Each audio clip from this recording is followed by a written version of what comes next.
From coast to coast and around the world, it's time to praise the Lord. Praise the Lord, let every nation rejoice. Praise the Lord with one mighty voice. Praise the Lord covers the major Christian events in America and across the world, from the heart of Europe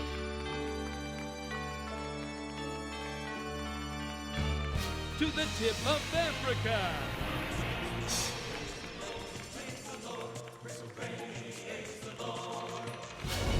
From the centers of Asia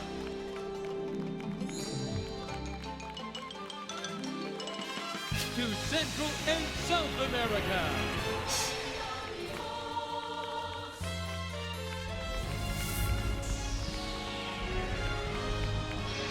You're a part of the world's largest prayer and praise gathering. Joining us from Trinity Music City in Nashville, Tennessee are, from the movie God's Not Dead, actors Paul Guo, Ben Ochieng, and Adele Situ. Also, Dr. Brian Miller, Dr. Adrian Warnock, Dr. Ming Wang, and Ilea Sheree. Ready to take your calls, prayer partners from around America. Praise the Lord, let every nation rejoice. Praise the Lord with one mighty voice. Praise the Lord, praise the Lord,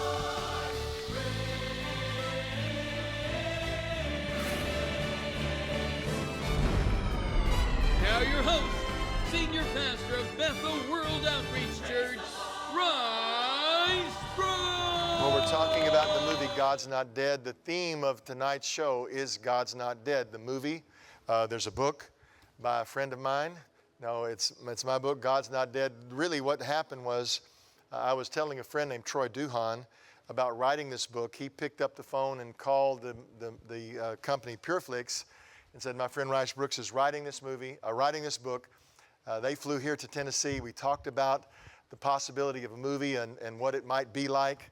Came out to California, and we were engaging college students at UCLA, and came up with this drama of a young college student challenged by his atheist professor to prove that God exists. And so I was fortunate to be able to help not only kind of the concept, but also lay out arguments. What would you say if you were challenged to prove that God exists? Well, in the last segment, we heard from 3 of the actors from the movie, and I have a very august group of experts here. I want to introduce to you Dr. Brian Miller. Dr. Miller is a physicist who went to MIT at undergrad, his PhD in physics from Duke.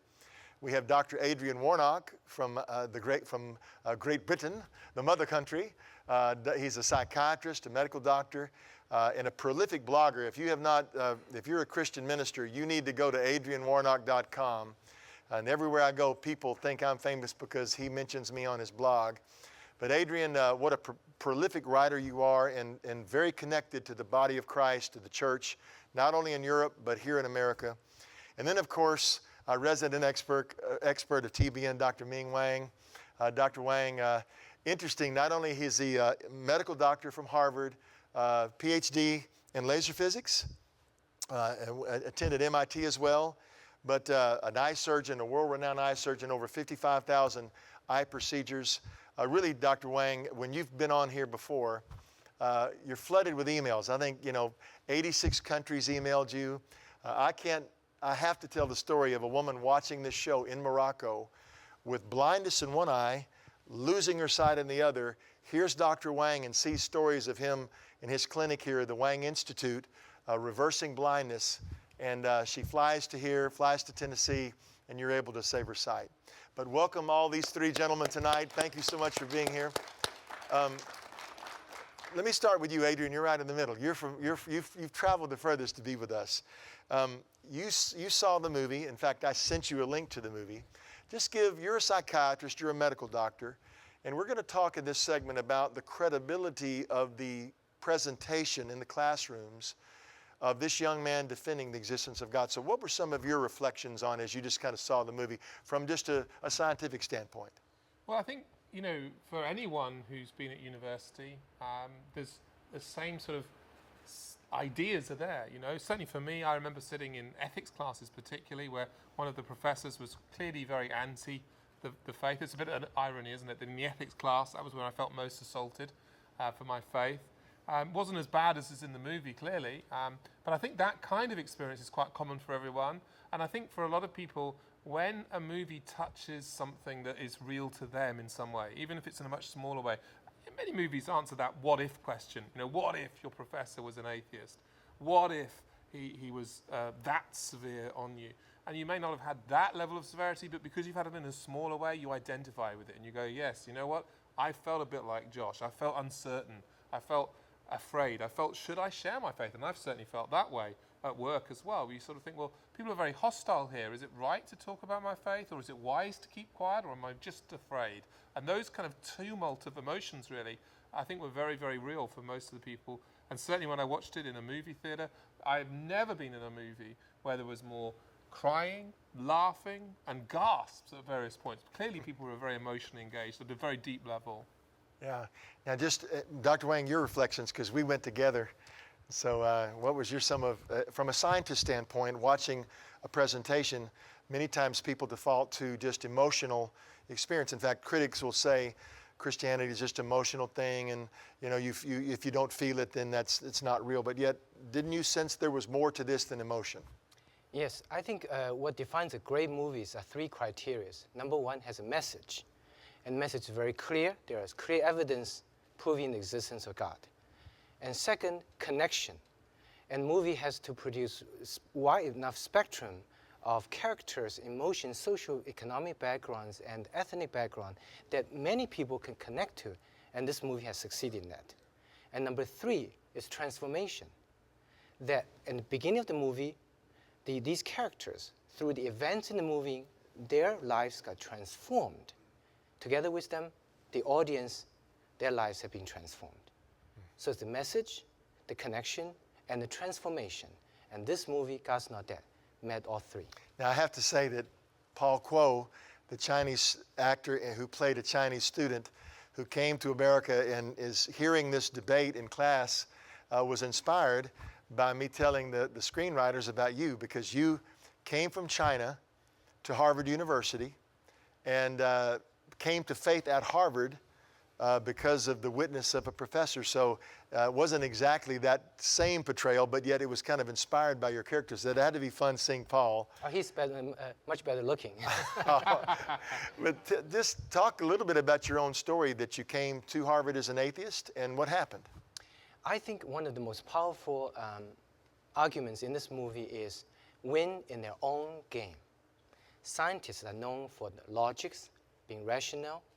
So this movie stayed with logic, stayed with reasoning, and at the end proved through logic the favorite tools of scientists and atheists that they like to use logics, and prove actually logically there are evidence of existence of God.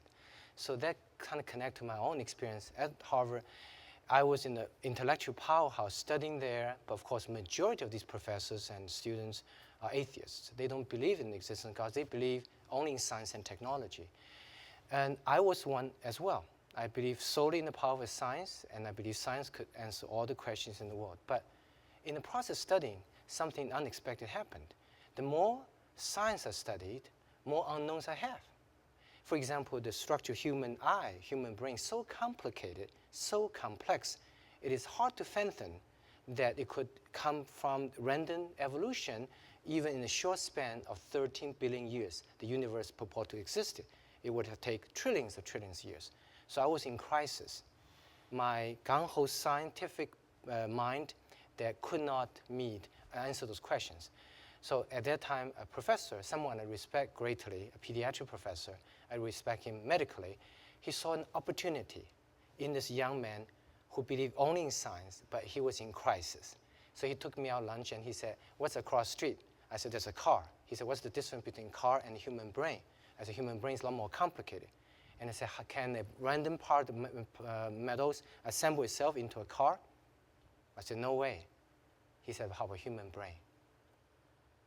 From then, I realized that in my life, there's a new door opened, a new window into a new level of understanding of life itself. I've come to realize that science answers the question, what things are, and faith answers the question, why things are. Excellent. Brian, there you are, our resident physicist. I love Brian. He travels with me many times and works in our office, so if ever I have any kind of question that I'm stumped with, it's great to have a physicist on staff. Brian, you went to MIT, went to Duke. First of all, I want you to talk about your reflections in the movie, and then there's 3 classroom scenes, and really there's 3 primary arguments for God that are presented in the movie. Number 1, that the universe began, that the fact that there was a beginning points to the need for a cause.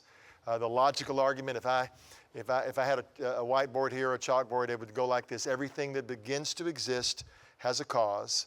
The universe, premise 2, began to exist, and that's a fact, that the universe had a definite beginning, therefore the universe has a cause. The universe has a cause. So that logical syllogism, but yet it hinges on the fact that the universe began. So talk about your reflections in the movie and just your reflections on the science of that and how the beginning points to God. Yeah, in fact, it's interesting because I really resonated in the movie in a couple different ways. One is I was a product of what happens when there isn't a Josh in the classroom. Because when I was in high school, I had a very powerful encounter with God just reading the Bible. But when I went to MIT, I took a class on the Bible that was taught by. Wait a minute, you took a class at MIT on the Bible? Yeah, they have a course called Course 21, which includes all the humanities. Oh, so they do have them. So I took a course on the Bible because I was a young Christian wanting to learn more. And what happened was that, and this is what's really important to realize, because people say, well, professors are never like that. They don't make you sign papers, and it's true, but it's a lot more subtle. What they'll do is they say, we're going to look at the evidence objectively. And when they say objectively, what they really mean is through the lens of an atheist. So what happened to me and what happens to many students is they'll go to a classroom and the professor says, why don't you look at the world through my lens or my view that God doesn't exist? And that's what I did, is I put on the atheist lens, and when I looked at the Bible, I became pretty convinced it wasn't true. And I also at that time read Richard Dawkins' book, The Blind Watchmaker. And Richard Dawkins, he was arguing that the appearance of design in nature is just an illusion, and that, in fact, we're simply the product of the blind forces of nature. So what happened is I went wanting to serve God, but because of the intellectual attacks that I received, I became convinced that Christianity was just a psychological crutch, that it just wasn't true. And for me, what happened is I just went to my room and I said, God, if you're real, just show me what's true, because I can't just believe this blindly. I have to know. And that put me on a very long journey where I read books like the books that Josh was reading for his class. And what I realized is that the evidence that was presented against the Christian faith wasn't objective, but it was actually biased, and it ignored the facts that supported the Christian faith. And what I realized is when you see the evidence in its entirety, the conclusion is that there is a God, he created us, and that Jesus Christ is real and rose from the dead. So I guess what you're saying is you can look at little snapshots of things and hyper-focus on that, but when you look at the cumulative case for God and for the Christian faith, it's overwhelming, and that's really one of the criterion. Adrian, why don't you pick this up? We'll come back. I'm going to pick up on the beginning of the universe, but you're a psychiatrist, a medical doctor. You're also a Christian minister. When people say to you that the Christian faith is an emotional crutch, Sigmund Freud saying it's wish fulfillment, we want there to be a God there, versus what many times atheism is it's a wish fulfillment that they don't want him to be there because of the accountability. How do you respond to that charge as a psychiatrist, as a scientist, that the Christian faith is simply an emotional crutch? Well, I think it's quite an interesting charge, and for some people perhaps it is. But I think one of the things about Christianity, it does give us something to lean on. I think the fact of the matter is that if there is no solidity in Christianity, then we're all without hope. And I think that's one of the challenges for people who have no faith, is that the Bible talks about people with no faith being without hope and without God in the world. And there's no doubt that one of the fundamental needs in the human heart is for hope. If you take hope away from people, it's very disruptive. Now, of course, you could say, well, what if that hope is false? What if that hope is a delusion? Well, of course, as Christians, we believe that the hope is not false. We believe that the hope is true. And so I think clearly you as a Christian need to look at the evidence. Look at the evidence for the existence of God. Look at the evidence for the resurrection. Look at the evidence that all this is true. And there are many people, of course, who far from wanting to believe that God is real, actually don't want to believe that God is real. I'm thinking of perhaps the most famous example of all being the Apostle Paul, great persecutor of the faith. The last thing that he wanted was for God to encounter him on Damascus and to say, what are you doing? You're attacking me. So, and there are many stories like that throughout history where people who are going completely the other way and there's no trace of a desire for them to believe in God, encounter God for themselves and realize they were wrong. Now, you wrote a fantastic book, Raised with Christ, How the Resurrection Changes Everything. Isn't that the subtitle? Talk about just, I mean, the movie doesn't give all of the evidence for the resurrection. It really centers on, you know, the evidence in terms of the beginning of the universe, the origin of life, and evil and suffering. But yet you hear in the discussions around with all the different characters, the Christian faith is obviously, the gospel is preached, the resurrection. But what is that? How does that evidence of the resurrection, how do you know that that's real, and how would you explain that that's real to someone? Well, sure. I mean, obviously, I think there are levels, isn't there? And the first question is there a God? And if we come to the conclusion, yes, there is, the next question is, well, what's he like? And of course, the Christian God is very different to the God of any other religion in the world, in that we believe in God the Father, God the Son, and God the Holy Spirit. And we believe that if you want to see what God is like, the place to look is in Jesus. And Jesus demonstrates his Godhead in many different ways, by how he was, by the miracles he performed, but most of all, really, by his death and his resurrection. And of course, the resurrection of Jesus is what proves that he is God. It was what proves that he was able to conquer death. And it gives us our hope, if you're looking at the hope issue, that we have a hope that because Jesus rose from the dead, we too will one day rise from the dead, and we will be with him. We won't just lay in the ground, and we won't just float in the sky in some kind of ethereal way as well. We will have a new body, a spiritual body, that will be able to be with him forever. So the evidence for the resurrection is absolutely critical, really, because the one thing that defines Christianity is that belief. I mean, Paul says, if you confess with your mouth that Jesus is Lord and believe in your heart that God raised him from the dead, you will be saved. And I think Christianity unequivocally says that if this event did not happen, then this is not true. I mean, no other religions puts it all on one event. Yeah, that's right. No other miracle in any other religion would say, well, if this miracle or story or legend or tale didn't happen. But Christianity, Paul said, if the resurrection didn't happen, then our faith is in vain. Mm-hmm. One of the central charges that you're going to hear, and I've already seen it and heard it on the internet, is the movie God's Not Dead is out there, and then the atheists are saying, oh, what evidence do you have? Here comes another, blind faith movie and some kind of, it's, again, insults are not arguments. And when you get past the insults to real arguments and you really want to have a dialogue, then I think we can begin to maybe get closer to understanding each other. But I want you to answer, Doctor. We again have three. Dr. Wang is a world-renowned eye surgeon. Dr. Adrian Warnock is a psychiatrist from Great Britain. And Dr. Brian Miller is a physicist from MIT and Duke. So when you hear the charge, and I want to start with you, Ming, and go down the row. When you hear the charge that somehow Christians just want to assume God is the answer to everything, it's called the God of the gaps. So if we don't know an answer, if we don't know something, we just say God did it, and it stifles research, it stifles science. That's almost just an insult when I know the lives of you three men and your research. So how would you answer someone who says that Christianity and faith in God is the enemy of reason? I think, first of all, we do have a choice. This is well demonstrated in this movie, that each of the students has a choice. They have choice to open their mind to look at the evidence of the existence of God. And the second, I think another powerful thing in the movie, which I think is one of the most significant aspects of this movie, is at the end that the students show that how can the atheist professor hate something that he does not even believe they exist to begin with.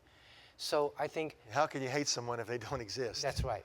So this pointed out a very important aspect, I think Dr. Miller pointed out early, that is the atheistic approach is not fair, not objective. It's biased to begin with. And with regard to science and faith, I believe that we can find things to work together. I mean, just because sometimes things do appear to be clashes, stem cell, fetal tissue, and ethical, moral issues, and also the need to develop stem cell fetal tissue research to improve our treatment for Alzheimer's, Parkinson's, macular degeneration. So faith and science do appear to be clashes. There's no doubt about it. But I do believe God wants us to continue persist, and there is a way.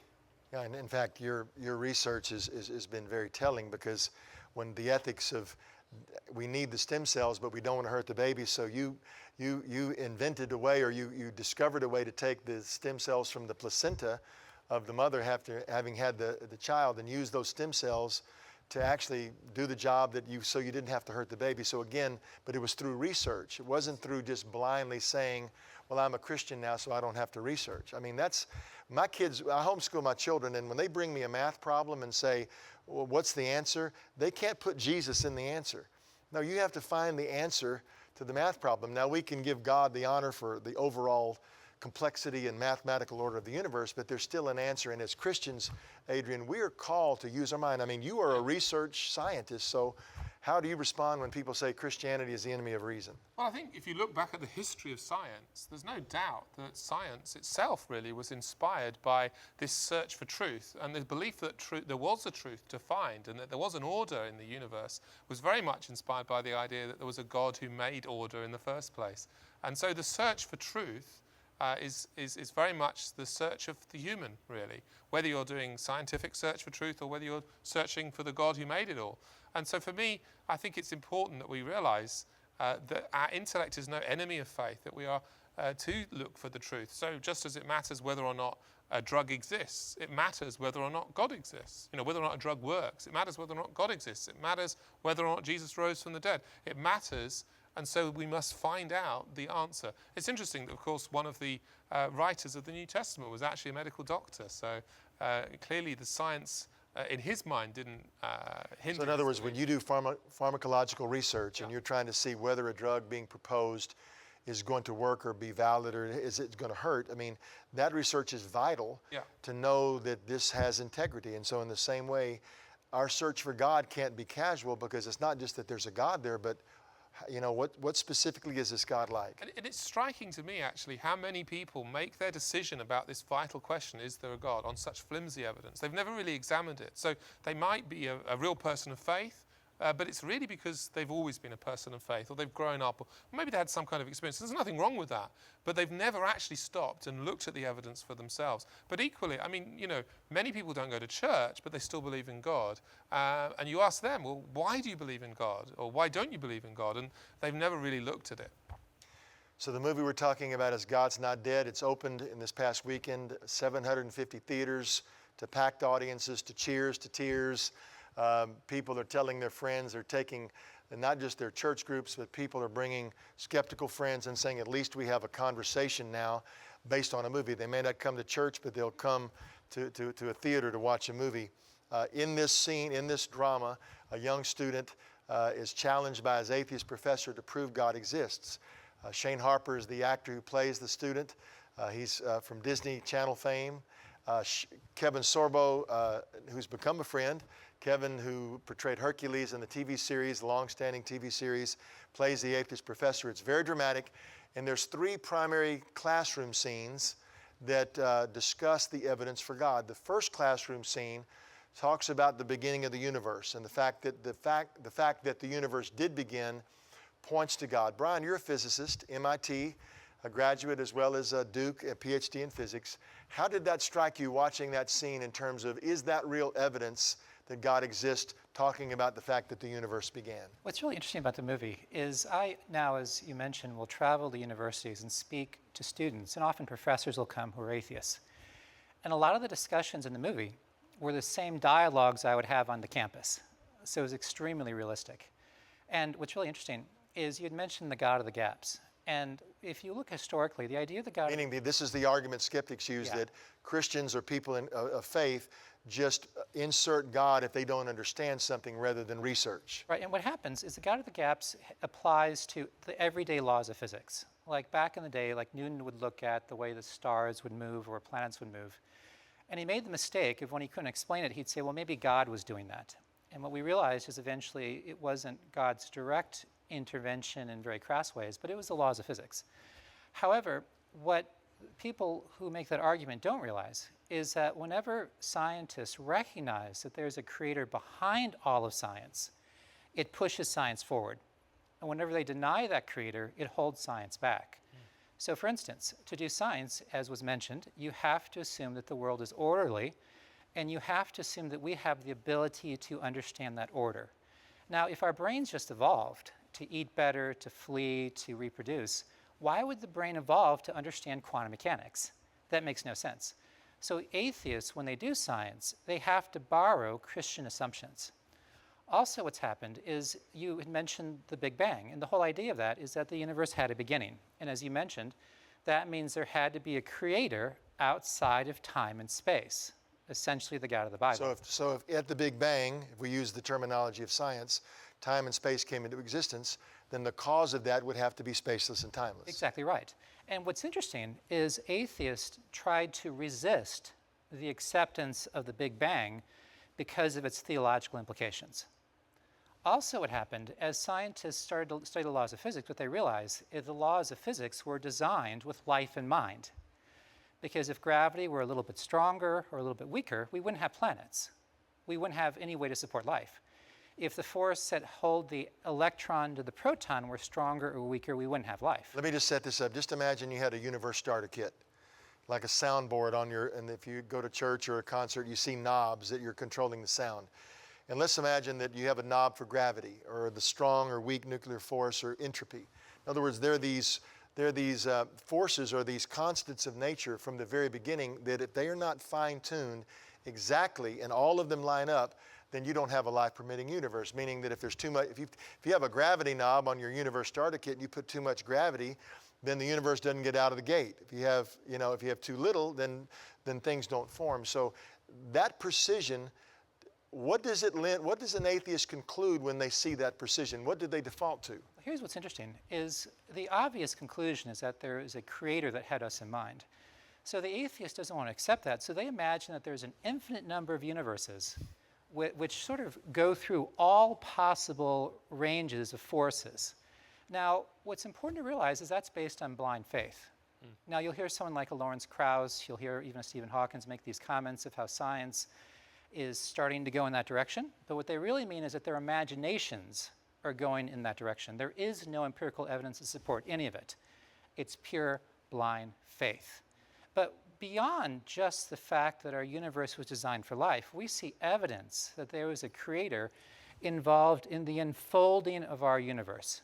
So for instance, the planet Earth. Even with a life-permitting universe, you would never get an Earth-like planet by chance, because it's the right distance from the sun, the right tilt, the right rotation rate. We have plate tectonics, we recycle minerals. Our moon stabilizes our orbit. And in fact, people like Hugh Ross have identified about 800 parameters that have to be right for us to support life on Earth and our universe. So what we see is even with 1 trillion universes like our own, you would never get an Earth-like planet if God did not only start the universe just right, but shape the formation of our planet. Also, when you look at the origin of life, and my specialty is what's called complex systems and nonlinear dynamics. So that deals specifically. Say that slowly because some of us mortals have to hear that again. My specialty in science is called complex systems and nonlinear dynamics. Nonlinear dynamics. Right. Okay, you got. And just to see why it's important is that's the specific area of physics which deals with the issue of origin of life. Because what you have to realize is when you look at a cell could not come about without a designer. And the reason for that is that nature wants to take things from high order to high disorder. Like, is it easier to keep your room messy or to keep your room neat? Obviously, it's easier to keep it messy. Also, nature wants to go from high energy to low energy. And that's all encapsulated in this technical term called free energy. You don't have to worry about what that means. But the point is, a cell has high order and high energy. Nature wants to take a cell and break it into little itty-bitty pieces of low energy chemicals. So what that means is nature would never create a cell, it can only break it down. Now what's interesting is that if you read atheist websites, what they'll say is, oh, but maybe the energy from the sun can come into Earth, it's an open system, and maybe that energy can create the order of the cell. And it's obvious that people that say that haven't studied non-equilibrium thermodynamics. because that's like arguing that if you set the drapes of your room on fire, the energy of your drapes burning could make your room neat. Obviously, that would never happen, but that's pretty much what scientists are saying. So what they do is, instead of accepting the obvious conclusion that the cell is designed, like you mentioned before, the idea of information, you can't create information from nature, it has to be the product of the mind. They deny the obvious and make claims that are completely unscientific. So what you see is that what they're doing is they're making claims that are pseudoscientific claims driven by ideology instead of accepting the facts of science. And I think that's an important distinction right there, because we love science. Science, again, rose out of a Christian worldview that the universe was ordered and understandable. It's the belief of scientism which says science can answer everything. Science has a wonderful place in our world, but science cannot answer the ultimate questions of life. And really, science itself can't even prove itself, because really, what empirical data in a laboratory demonstrates your proposition that science answers everything? So that's a philosophical statement. So when Stephen Hawking, very famous scientist, in his book, The Grand Design, and we mentioned this, it's mentioned in the movie, that philosophy is dead, it's a frustration that, he knows philosophy can't answer, or that science can't answer things.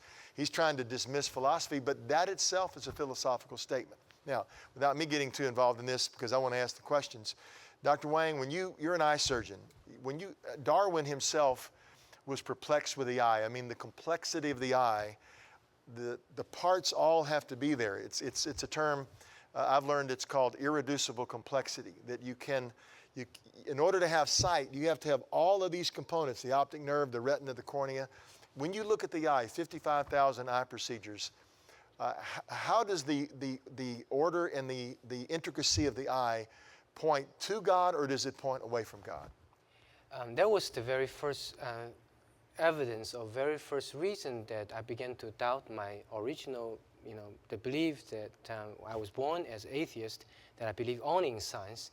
As I was studying the anatomy of human eyes, seeing the photoreceptors, the ganglion cells, the neuronal connections, and I realized that the complexity involving the entire arrangement of vision capturing and interpretation is so complex that is unfathomable that it could evolve from random. In fact, I look at the number of years the universe is purported to have existed, which is 13 billion years, and I just calculated that how long would it take for random cell assembly, and giving all the random choices will assemble in the neuronal and the retina and photoreceptor cells, and I realized that it would take probably trillions of years.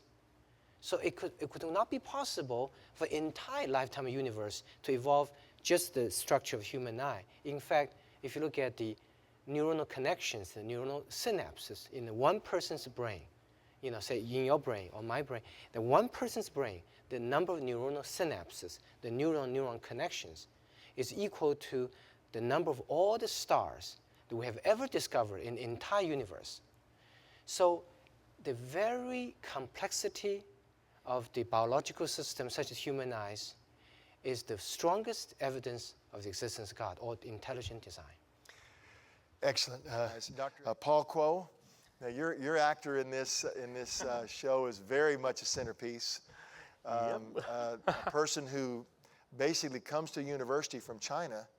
In fact, the opening scene when you tell them where you're from, the PRC, the little girl at orientation doesn't know what that is. Yeah. So just talk. I mean, what an enormous part you played in this movie, and I think an inspirational part to many. Well, I mean, it's definitely an honor. Like I still can't believe I'm actually in this movie and doing this. Like watching myself up on screen, it's kind of surreal. So it's pretty cool. But yeah, I mean, like when I first saw the script and the side, I mean, I actually grew up as a Christian. So I grew up here, mostly in the U.S. I was born in Hong Kong, but I grew up mostly here. So I wasn't that foreign student. But I know a lot of people who moved here, and when they moved here, a lot of people who are over in Asia and China, when they move here, there's a cultural shock. There's a difference of everything, and so, and they come from a different place. So, and so I can relate to that character in that way, kind of putting up a wall. I'm not sure what I want to do with this whole entire new environment. What is this whole thing? I just wanted to study, get my degree, and be done with that. And what is this whole thing with God and whatever, you know? And it was kind of like, I can understand how he can think, how weird that a guy would actually stand up and confront a professor, because that's just not the culture over there.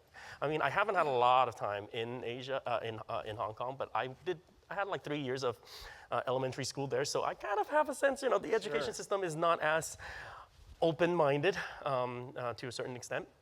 Well, there's certainly a pressure for grades. I mean, Yeah. I know among, you know, if you come all the way to study in America, you're not there to, you know, play around and just kind of, you know, make sure you go to Disneyland like your character wanted to go. Yeah, so I mean, your parents are sending you there to get a degree and to be serious, and so that character, you can feel the pressure that your character is feeling from home. Exactly. To quit thinking about all this God stuff and, you know, get to studying. Yeah, especially if it's going to jeopardize your grade. I mean, why would you risk that at all? It makes no sense to him in the beginning.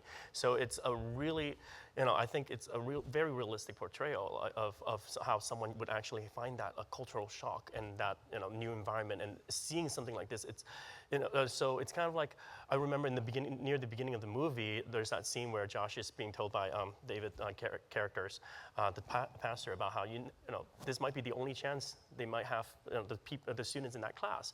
And I'm always thinking about, like, everything that we do, you never know who's watching, and so, and my character happens to be watching. And that's the thing, is I feel like, you know, you don't know, and so we have to be really, you know, we got to take some form of a stand. And I also remember, like, I kind of actually, personally, I relate more towards Josh's character, because I've had something similar. And I have atheist friends that I'm good friends with them, and we have very interesting intellectual conversations with. When I first told them about the story, and they're like, "Oh, that's preposterous. You know, you can't have a professor that does that." But I'm like, well, I had a TA when I went to college in one of my class who was an atheist, and I was trying to voice certain thoughts into what she was trying to teach, and she really didn't want to hear any of it. But fortunately, she was a TA, so my grades weren't, like, you know, in her hands. I didn't have the professor, but I can imagine what if she does become a professor someday, and she does that. And she actually was, like, when I was talking to her, she was a Christian that turned into an atheist. So it's pretty much like that, the character. You know, so for me, it's like, well, you might think it doesn't exist, but the thing is, I did have something similar, maybe not to that degree, but there are definitely definite cases out there that are like that, and I feel like, you know, it's a real, there is realism in this whole story.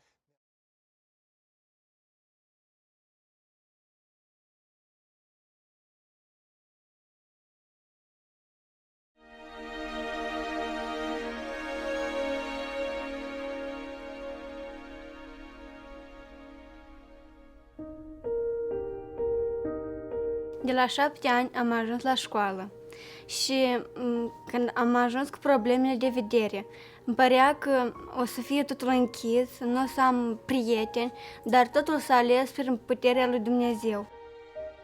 The summer of 2012, my husband and I were fortunate to be able to take our family, ourselves and our children, to Moldova on a missions trip. And we found out about Moldova by attending Rolling Hills Community Church in Franklin. And they partner with a nonprofit organization called Justice and Mercy International. And I don't know when it actually was, but it was one particular Sunday, and my husband and I just looked at each other after watching kind of a clip or a video of this, and we just said, you know, we've got to do this. We've got to take our kids, and we got to go. We knew that, you know, we were just a couple of ordinary people that were going to serve an extraordinary God, and a God that really loves the homeless, the helpless, the sightless, the fatherless. And so we were just going to go and be the hands and feet and the heart of God. And we didn't really know what the outcome of that would be. But when we got there, we really did connect with a couple of kids, and of course Maria was one of them. And our goal was to work at a summer camp for children that the majority of them are orphans. We walk into camp, and all of a sudden there's this beautiful girl sitting there on a bench all by herself. she just looked so sad, so lonely, and her head was down and nobody was around her. And so I went up to her with a translator, and I said, hi, I introduced myself, and she told me that her name was Maria, but that's all, I could pretty much get out of her. She wouldn't look up at me, and I said, Maria, let me see your beautiful face. Let me see you. I want to see you. And she looked up at me.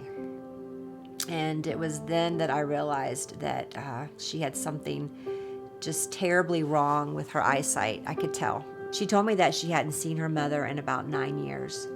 And she was pretty pitiful. She broke my heart, I will have to admit. And on that last day, particularly with Maria, Lynn, and Casey, they were just like attached to Maria the whole time. I mean, hugging each other, and Maria, I think, sensed that we'd be gone after that, and she didn't know what would become of us after that. So we told her that we would, not forget about her. There were a lot of tears and a lot of, I think, uncertainties in her eyes and in our hearts and minds too. And if we could have taken her back with us, then we would have, but obviously we couldn't. And so we came back to the United States and right away got in touch with the sponsorship coordinator for JMI and said, we want to sponsor Maria. După ce am revenit din nou la școală, directoarea mi-a spus că eu totuși mă vor ajuta cu ochii și voi pleca în America. In the congregation was a man and his wife and their partners at Rolling Hills as well, and he was moved to tears, just very, very compelled to help, to do whatever he could to help us help Maria with getting her eyes examined. And so he went straight to his eye doctor, and then his eye doctor was able to put him in touch with Dr. Wang, and then eventually got us in touch with Dr. Wang. Maria's story really moved us because not only because her own disability, that at the young age of 15 that she's blind, she couldn't see, but her spirit also moved us because she was the orphan in the orphanage who was willing to help other orphans with misfortune and problems. So that despite her own disability, she was willing to always be lending a helping hand to other orphans. So we thought there was a child or teenager really that we would like to help. So our foundation, Wang Foundation for Sight Restoration, took Maria Peng as our patient. When we found out that it was a definite that they were coming like within 3 days, that's about how much notice we had that it was definitely going to happen. My husband emailed Dr. Wang, and I thought to myself, he hasn't heard from us in so many months, and I wonder if he'll even remember. I wonder if he'll even respond. And I'm not kidding when I say this, within an hour of my husband's email to him, we had a response back from Dr. Wang, telling us how excited he was to hear this news and that he is ready and willing and just ready to go. When we get her here, let's get her in and let's get this child evaluated. A year after eyeball 2012, that when we first heard about Maria came to the United States and walked into our Wang Vision 3D cataract and LASIK center.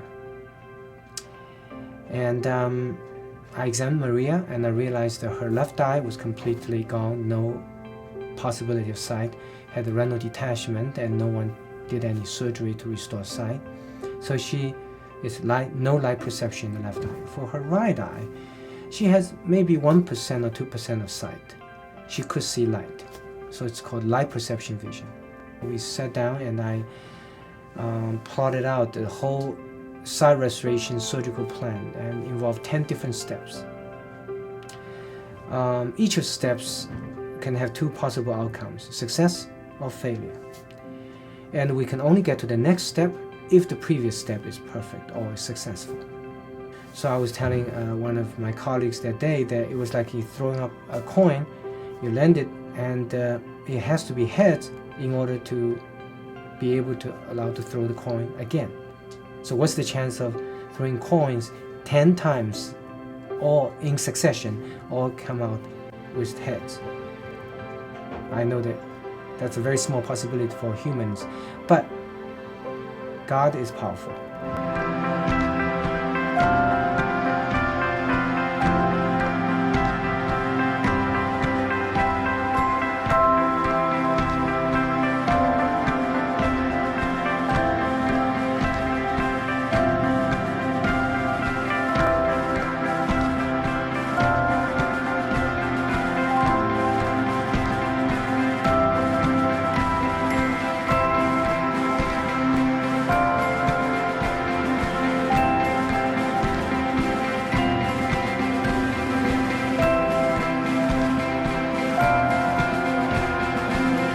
Got it.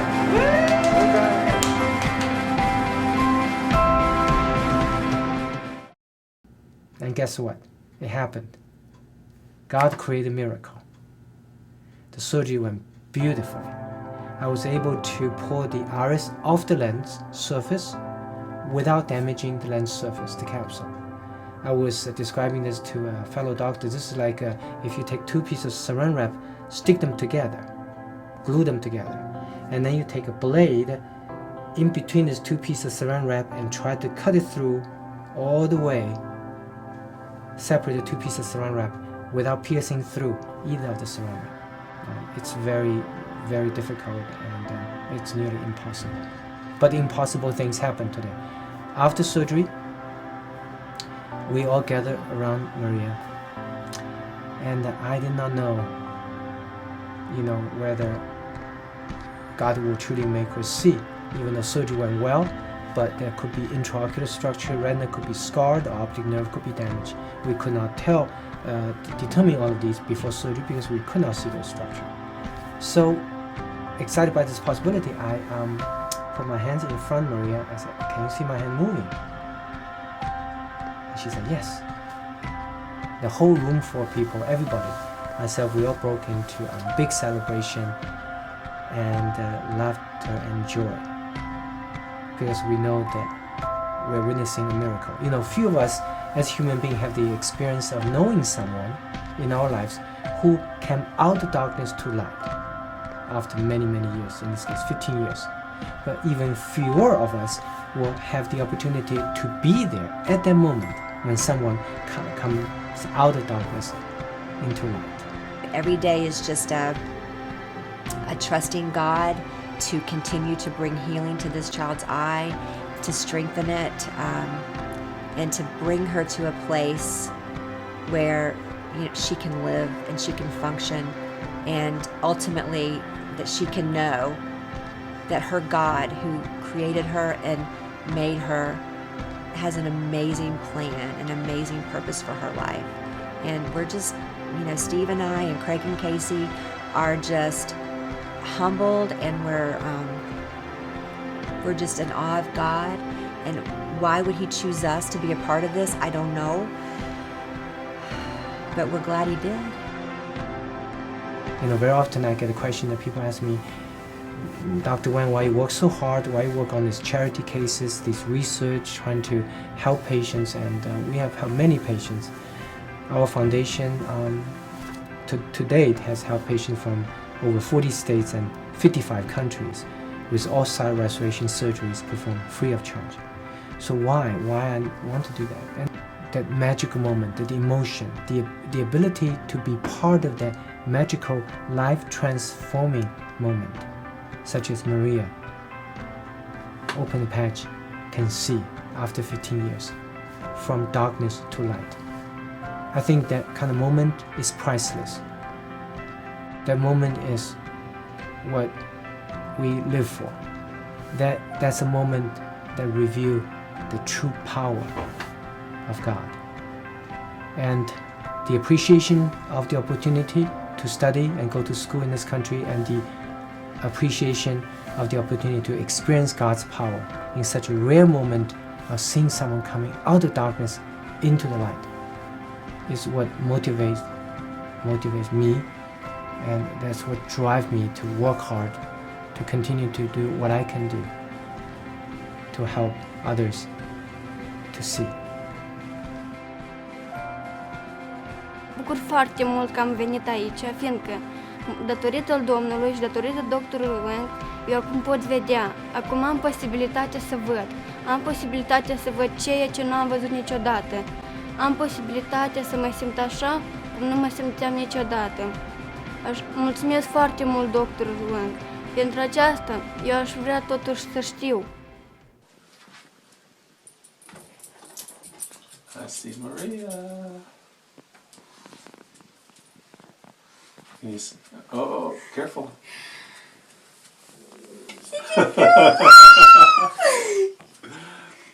You see Casey?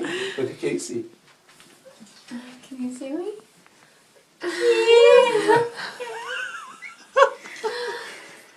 There's Maria. Look at her.